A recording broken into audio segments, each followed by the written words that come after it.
Good morning, students. See, in the last class, we had discussed about basic properties of neutrons like charge, penetrating power, mass, spin, and magnetic moment of neutron, decay of neutron, and biological effect. Today, we will discuss about neutron sources and how interaction with matter. See, neutron source is any device which emits neutrons irrespective of the mechanism here which can be used to produce neutrons.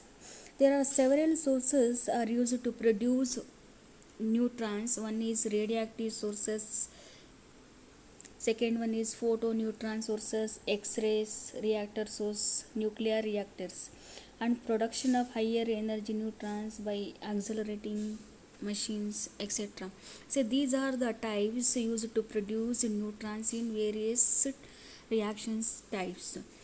Then second one is how neutrons interaction with matter. So we all know that since the neutron is electrically neutral particle, it interacts weakly with matter into which it can penetrate deeply.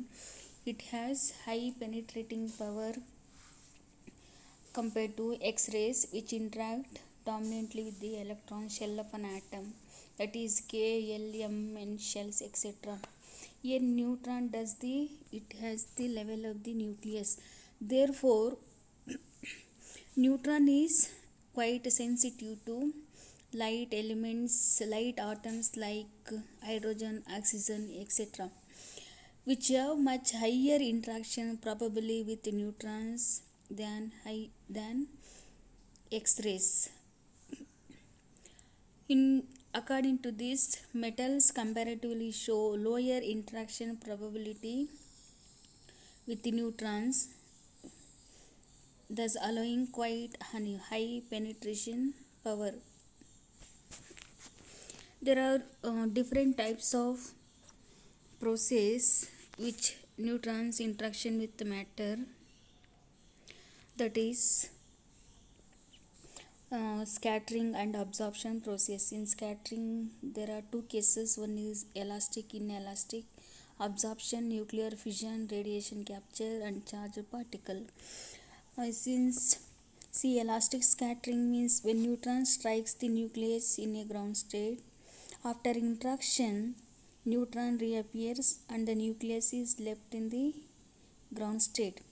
Here elastic scattering in general means there is no any loss of energy. In general meaning linear momentum is conserved, there is no any loss of energy. Here also same thing, there is no any energy transfer to nuclear excitation. The momentum and kinetic energy of the system remains constant or conserved. Then target nucleus can gain the amount of kinetic energy. In case of inelastic scattering, in this case in general there may be loss, a part of energy lost in the scattering, momentum is conserved. In case of neutron interaction, here but identical to the elastic scattering, but the nucleus is left in an excited state. Here nuclear transition from ground state to excited state. A part of neutron kinetic energy is used for excitation of the target nucleus from lower energy, that is ground state, to higher energy excited state with the transfer of energy. Then energy of the emitted neutron is much lower than the initial kinetic energy. As we all know that ground state having lower energy, and when transition takes place, energy increases, that is E2 state. This excited nucleus decays by gamma rays. See, this concept is also observed in spontaneous and stimulated emission of lasers. That is, an atom present in the ground state, it takes a transition from lower energy state to higher energy state with the emission of photons. Next case is absorption. Here it undergoes three types. First one is fission. Yes, fission and fusion. it takes place in nuclear reactors. Fission means it's splitting of nucleus. For example, um, uranium 238 undergo into bombardment of neutrons. It absorbs neutrons or it undergo nuclear decay, which gives emission of krypton and neutrons, etc. Here fission means splitting of lighter element into lighter element, that is, here in this case neutron is absorbed, more number of neutrons are released. This is one of the absorption process, that is, neutron is absorbed in a nucleus is consequently split into two parts. Splitting of nucleus, that is, it can undergo decay which gives other, that is, parent nuclear into daughter nuclear into stable end product. Same process undergoes in fission. This principal source of energy used in nuclear reactors. Fusion means combining two lighter nuclei to form higher nuclei. Then radioactive capture, as the name indicates, capture. A neutron is captured by a nucleus and heavier nucleus is formed. For example, uranium 238 captures neutrons, it undergo heavier nucleus and it undergo further disintegration.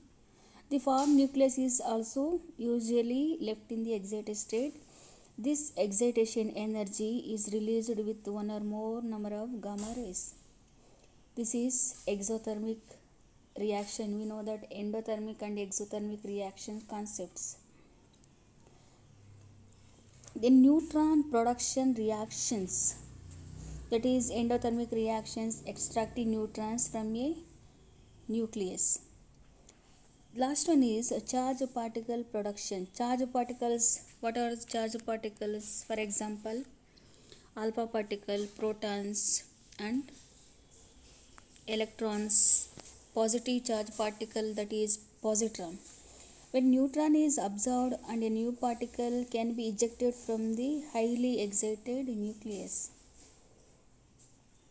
then the reaction, it can be endothermic or exothermic reactions. See, these are the types of interaction of neutrons with matter. One is scattering. First explain what is. We know that general concepts. Elastic scattering, part of energy is not lost or conservation of both energy and momentum. In case of inelastic, here also a part of energy lost in the excitation of from a ground state to higher state. In case of absorption, one is fission, splitting of two lighter nuclides, and radiation capture. It captures neutron and it undergo decay into heavier nuclides or forming stable end product. Then charged particle interaction like alpha particle, proton, or negative charge particle, electron, positive charge particle, that is positron. These are the types in which neutrons interaction with the matter. Thank you.